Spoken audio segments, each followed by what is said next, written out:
Welcome to this reading of the first chapter of Freedom for All by Neville Goddard. My name is Joanna, and I will be reading for you today. Forward. Public opinion will not long endure a theory which does not work in practice. Today, probably more than ever before, man demands proof of the truth of even his highest ideal. For ultimate satisfaction, man must find a principle which is for him a way of life, a principle which he can experience as true. I believe I have discovered such a principle in the greatest of all sacred writings, the Bible.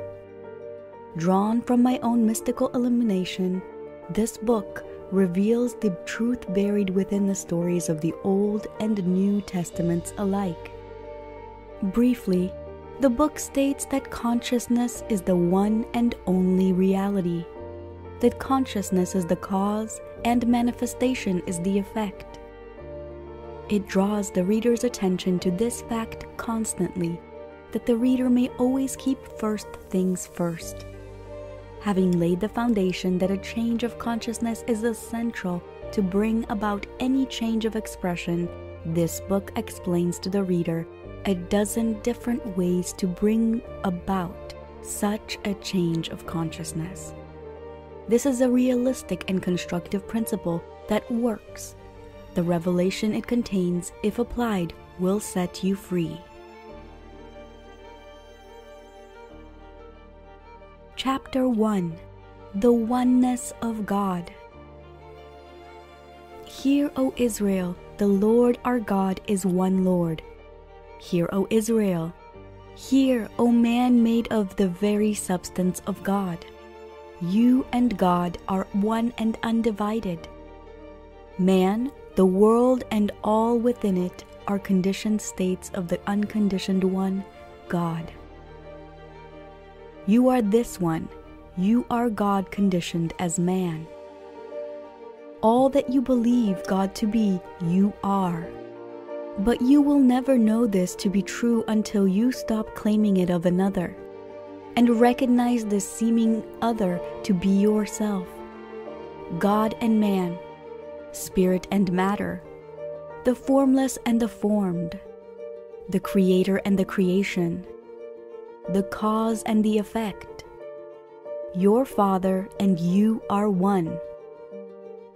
This one in whom all conditioned states live and move and have their being is your I am, your unconditioned consciousness. Unconditioned consciousness is God, the one and only reality. By unconditioned consciousness is meant a sense of awareness, a sense of knowing that I am part of knowing who I am. The consciousness of being divorced from that which I am conscious of being. I am aware of being man, but I need not be man to be aware of being. Before I became aware of being someone, I, unconditioned awareness, was aware of being. And this awareness does not depend upon being someone. I am self-existent, unconditioned consciousness. I became aware of being someone, and I shall become aware of being someone other than this that I am now aware of being. But I am eternally aware of being, whether I am unconditioned formless or I am conditioned form. As the conditioned state, I, man, might forget who I am or where I am, but I cannot forget that I am. This knowing that I am, this awareness of being, is the only reality. This unconditioned consciousness, the I am, is that knowing reality in whom all conditioned states, conceptions of myself, begin and end. But whichever remains the unknown knowing being when all the known ceases to be. All that I have ever believed myself to be, all that I now believe myself to be, and all that I shall ever believe myself to be, are but attempts to know myself, the unknown, undefined reality. This unknown knowing one, or unconditioned consciousness, is my true being, the one and only reality. I am the unconditioned reality, conditioned as that which I believe myself to be. I am the believer limited by my beliefs, the knower defined by the known. The world is my conditioned consciousness objectified. That which I feel and believe to be true of myself is now projected in space as my world. The world, my mirrored self, ever bears witness of the state of consciousness in which I live. There is no chance or accident responsible for the things that happen to me or the environment in which I find myself, nor is predestined fate the author of my fortunes or misfortunes. Innocence and guilt are mere words without meaning to the law of consciousness, except as they reflect the state of consciousness itself. The consciousness of guilt calls forth condemnation. The consciousness of lack produces poverty. Man everlastingly objectifies the state of consciousness in which he abides, but he has somehow or other become confused in the interpretation of the law of cause and effect. He has forgotten that it is the inner state which is the cause of the outer manifestation. As within, so without.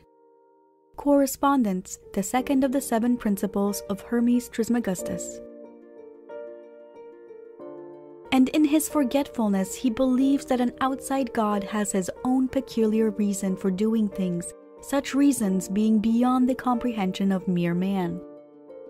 Or he believes that people are suffering because of past mistakes, which have been forgotten by the conscious mind.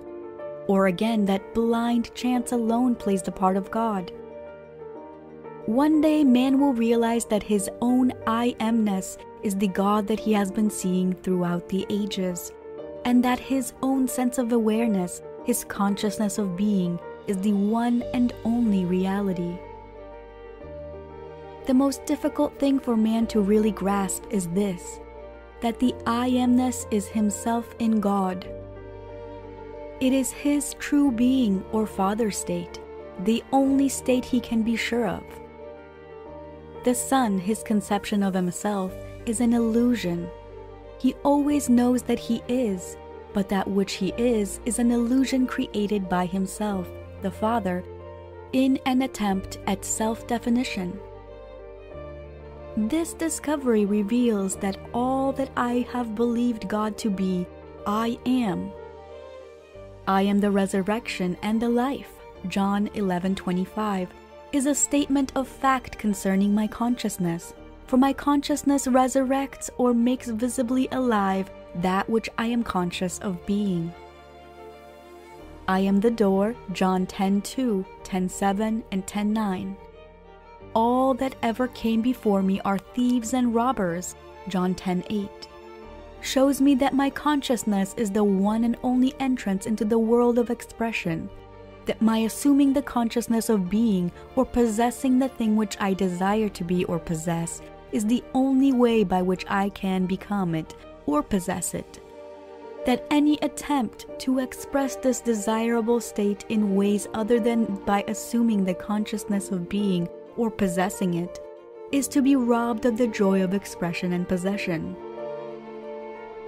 I am the beginning and the end, Revelation 1:8 and 22:13, reveals my consciousness is the cause of birth and death of all expression.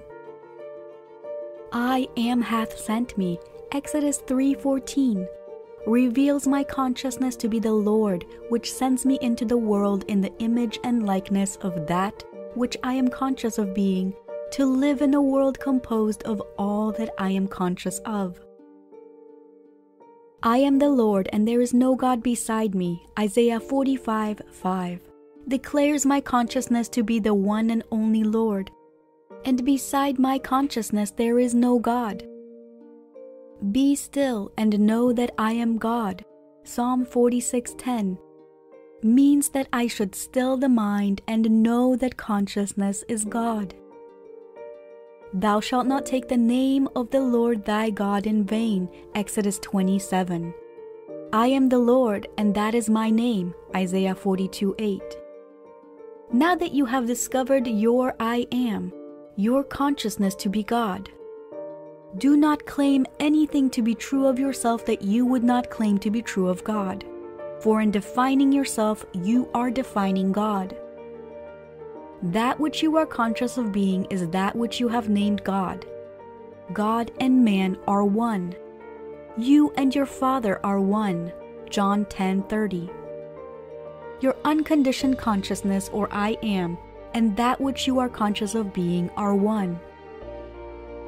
The conceiver and the conception are one.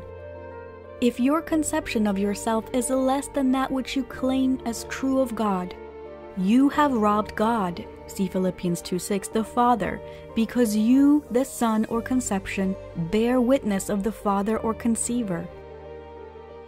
Do not take the magical name of God, I am, in vain, for you will not be held guiltless. You must express all that you claim yourself to be. Name God by consciously defining yourself as your highest ideal. End of Chapter 1. Thank you for listening to this reading of Freedom for All by Neville Goddard. Comment below any thoughts or takeaways from this reading today. If you like this video, found it helpful or valuable in any way, hit that thumbs up button. And if you're new to this channel, don't forget to hit that subscribe button and the bell notification icon to get notified every time I upload a new video. Because this year, I am committed to helping you gain mastery over your mind and emotions. See you in the next video.